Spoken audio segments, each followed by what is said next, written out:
عربی زبان کا ایک مقولہ ہے، کل شیء یرجع الی اصلہ، ہر شے اپنی اصل جڑ کی طرف جو ہے لوٹتی ہے۔ ہمارا وجود حیوانی زمین سے زمینی کی طرف لوٹتا ہے، یعنی مرنے کے بعد زمینی میں چلا جائے گا۔ ہماری روح کا منبع اور سرچشمہ ذات باری تعالیٰ ہے، وہ امر رب ہے، لہذا فوراً انسان اپنے رب کی طرف متوجہ ہوتا ہے۔ یہ اللہ کی طرف متوجہ ہو جانا اور پھر اس سے ہم کلام ہونا اور اس سے دعا کرنا، یہ ہے روزے کا اصل مقصد۔ ہر شے اپنی اصل کی طرف لوٹتی ہے، لہذا یہ اللہ کی طرف متوجہ ہوگی۔ یہ اللہ تعالیٰ کی طرف متوجہ ہونے کا معاملہ دنیا میں رہا ہے کہ لوگ کہیں جنگلوں میں جا کر تپسیائیں کر کے، غاروں میں بیٹھ کے، بڑی بڑی ریاضتیں کر کے کیا چاہتے تھے؟ مجھ کو ہے تیری جستجو، مجھ کو تیری تلاش ہے، خالق میرے کہاں ہے تو، مجھ کو تیری تلاش ہے۔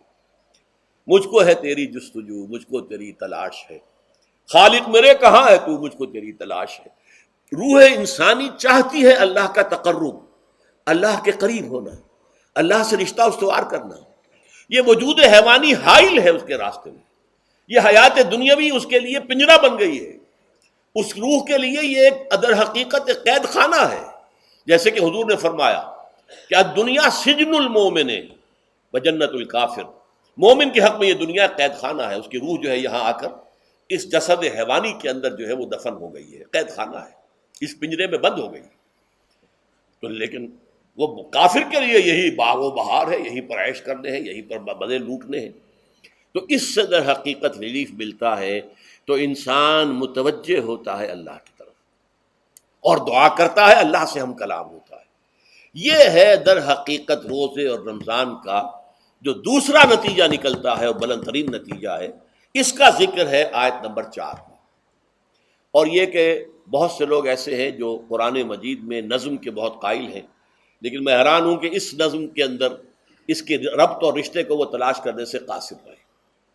وَإِذَا سَأَلَكَ عِبَادِي عَنِّي فَإِنِّي قَرِيبٌ، جب روح بیدار ہو جائے گی، اسے حیات تازہ ملے گی، تو اے نبی میرے بندے جب آپ سے پوچھیں میرے بارے میں، وہ میرا تقرب چاہتے ہیں، میرا قرب چاہتے ہیں، وہ چاہتے ہیں مجھ سے ہم کلام ہونا، وہ چاہتے ہیں کہ مجھے ان کے ساتھ، ان کو میرے ساتھ ایک نسبت مل جائے۔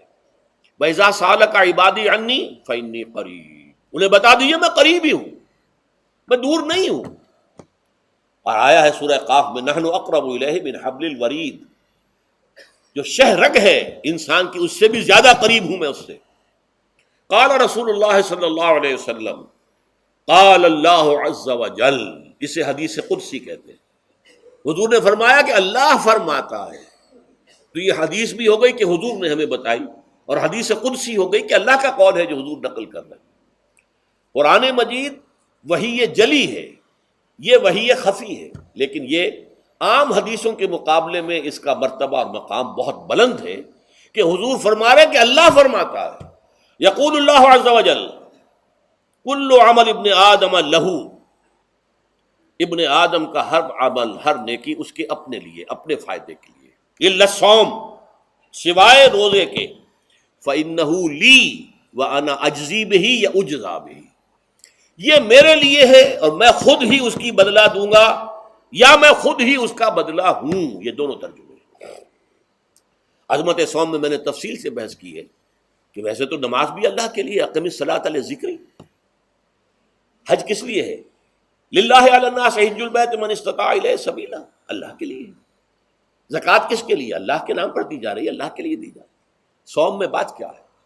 صوم میں اصل چیز ملحوظ کیا ہے؟ روح انسانی کو تازہ کرنا، زندہ کرنا، اس کی حیات تازہ کا بندوبست کرنا، اور روح کا تعلق ذات باری تعالیٰ کے ساتھ۔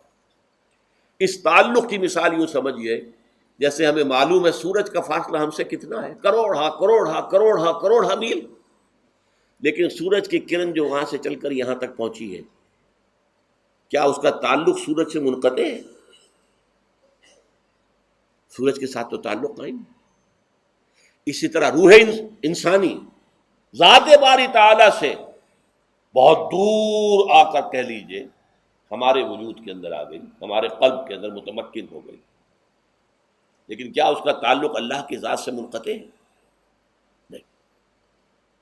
لیکن یہ روح ہی اگر مزمحل ہو گئی تو تعلق منقطع ہو جائے گا، اس لیے کہ اس روح کے اندر ہی جان نہیں رہی. یہ روح تازہ ہوگی تو اس کا تعلق اللہ کی ذات کے ساتھ اثر نو استوار ہو جائے گا. اس لیے یہ کہا یہ میرے لیے، الا الصوم فانه لی، یہ میرے لیے، وانا اجزی بہ یا اجزا بہ، میں خود ہی اس کا بدلہ دوں گا یا خود ہی اس کی جزا ہوں. خود ہی اس کی جزا ہوں، اللہ کے اس بندے کا تعلق میرے ساتھ ایسا قائم ہو جائے گا کہ گویا کہ اسے میں مل گیا. اور میرا یہ مل جانا ہی در حقیقت انسانیت کی معراج ہے.